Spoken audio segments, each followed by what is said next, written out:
guess from your vantage point, the single biggest misconception about life insurance, and how do you, maybe in simple terms, explain to your clients how to get through that? To echo Brian's thoughts too, I was going to say cost is generally a big discussion, and the overestimation of it. Interesting to kind of have the data of around how many times, because I've gotten feedback all over the place, and then we look at actual quotes, and they're very, very surprised. I think, just in my opinion, and asking sort of casually, it mostly comes from from particularly the younger demographic. They're probably talking to their parents. Their parents have reference to what the cost was for them.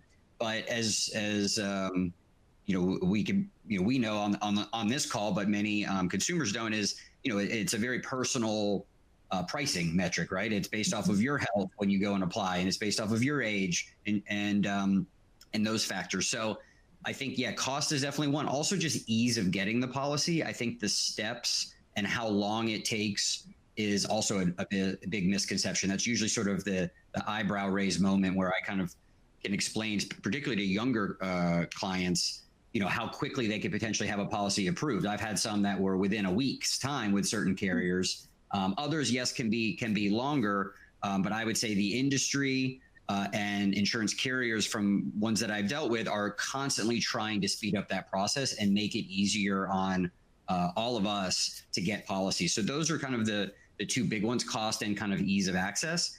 How I address it is honestly just head on, is talking to them and say, let's just get a quote.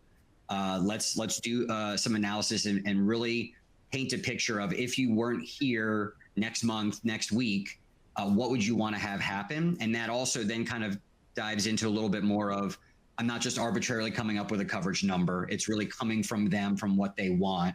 And we all know things are not getting any cheaper. So making sure that your coverage is keeping up with, inflation or your future goals, and numbers tied to those things is really essential.